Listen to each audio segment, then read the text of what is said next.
Hello students, आपका अपने tutor talk channel में स्वागत है। आज की वीडियो में हम बात कर रहे हैं गति के तीसरे समीकरण का निगमन। गति के तीन समीकरण होते हैं। इसका पहला समीकरण है v बराबर u प्लस ए टी, जिसका निगमन की वीडियो बन चुकी है। इसके अलावा गति का जो दूसरा समीकरण है s बराबर U T plus 1/2 A T square, इसके निगमन के ऊपर भी वीडियो बनी हुई है। अगर आपने वह नहीं देखी तो उनका लिंक आपको डिस्क्रिप्शन में मिल जाएगा। आज की वीडियो में हम बात करेंगे वी स्क्वेयर बराबर you square plus 2as। Exam में जो तीसरे समीकरण से रिलेटेड आपको कैसे प्रश्न पूछे जा सकते हैं, जैसे गति के तीसरे समीकरण का निगमन कीजिए, या फिर वह पूछ सकते हैं गति के तीसरे समीकरण को सिद्ध कीजिए। इसके अलावा इसे स्थिति तथा वेग संबंध भी कहते हैं। गति की ये जो तीनों समीकरण वस्तु पर है जो कि गतिमान अवस्था में है, जिसका कुछ ना कुछ प्रारंभिक वेग है और निश्चित समय के बाद अंतिम वेग होता है, जिसे हम कुछ इस तरह से लिख सकते हैं। हमने ये समीकरण सिद्ध करनी है, V square equal U square plus 2as, और हम इसके बारे में लिख सकते हैं, माना किसी गतिमान वस्तु का प्रारंभिक वेग u है। प्रारंभिक मतलब जो समय के आरंभ में वेग होगा उसे u से प्रदर्शित करेंगे। अंतिम वेग v है। चली गई दूरी को s माना गया है और त्वरण को a।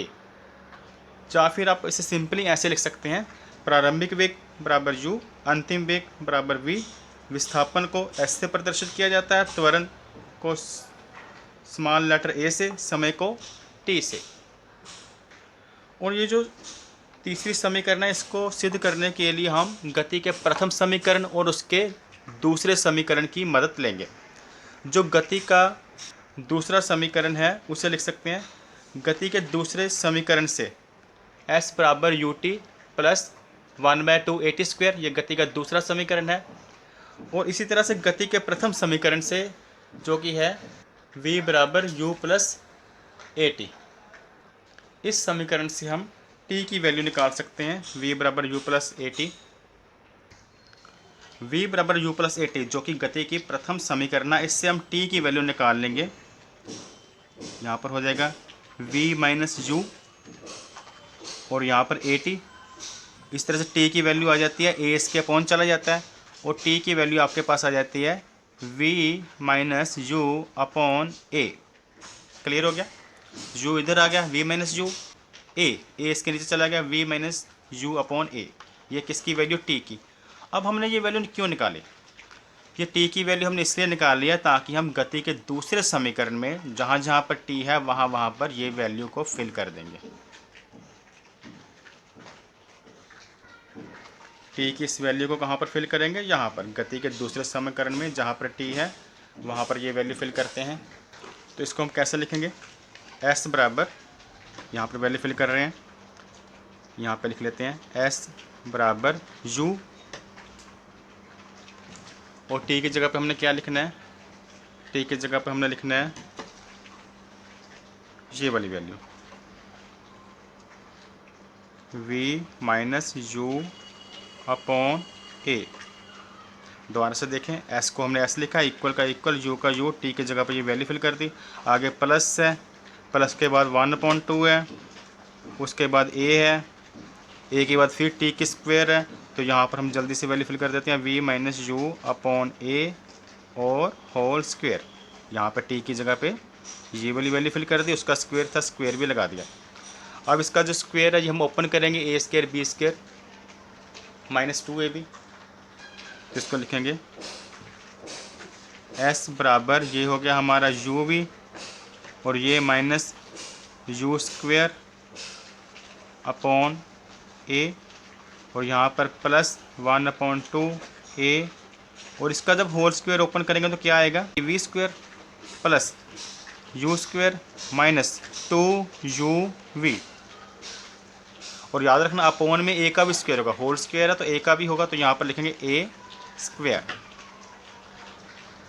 और ये वाला जो a है और ये a स्क्वायर है कैंसिल हो जाएगा, क्योंकि यहाँ पर 2a है, यहाँ पर सिंगल a है। अगर इसको कैंसिल करें तो ये a कट जाता है, इसकी पावर कटेगी, सिंगल a बच गया। सिंगल a था यहाँ पर डबल a था, कटिंग होने के बाद सिंगल a। तो सिंपल इक्वेशन कैसे उतार सकते हैं इसे हम, एस इक्वल आ गया आपका U V minus U square upon में ए है, इसमें कुछ चेंजेस खास नहीं हुई, और यहाँ पर प्लस 1 जब इस ब्रैकेट से मल्टीप्लाई हो जाएगा ये वाला 1 तो क्या आ जाएगा, सेम वही digit V square plus U square minus 2 U V, और अपॉन में क्या क्या बचा, एक 2 और एक ये ए, इसे इकट्ठा लिख सकते हैं 2a। अब इन दोनों का एलसीएम क्या होगा, आपस में करें तो 2a होगा। तो यहाँ पर इसका हम एलसीएम लिखें तो हम क्या लिखेंगे, तो यहाँ पर इसका एलसीएम आ जाएगा 2a। ओके, अब आपको पता है डिवाइड का क्या रूल होता है, इसको जब डिवाइड करते हैं आपस में इनको डिवाइड किया जाता है तो यहाँ पे 2 बचेगा, 2 को ऊपर multiply 2uv minus 2u square, इसको नीचे डिवाइड किया डिनोमिनेटर को तो ए से कैंसिल 2 बचा, 2 को आगे नंबरेटर से multiply 2uv minus 2u square, और इसमें अगर डिवाइड करते हैं तो 1 नहीं आएगा और ऊपर सेम डिजिट्स आ जाएंगे V square plus U square minus 2uv,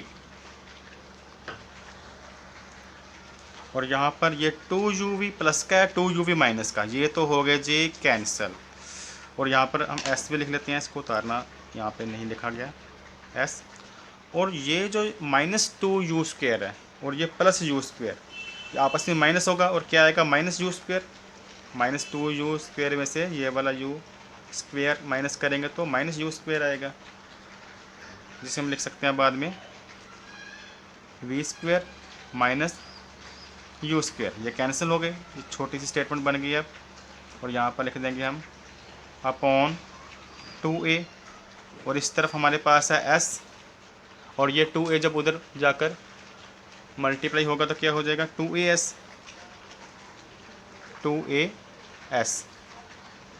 और यहाँ क्या बचा V square minus U square.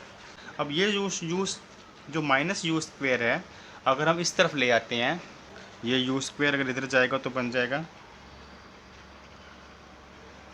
We square equal U square plus 2as, इसको हमने अरेंज कर लिया, माइनस का जो था इसके आगे लगा दिया, प्लस का हो जाएगा ये सिचुएशन, और ये हमारा वी स्क्वेयर बचेगा एक साइड पर। तो इस तरह से ये थर्ड इक्वेशन भी प्रूव हो गई।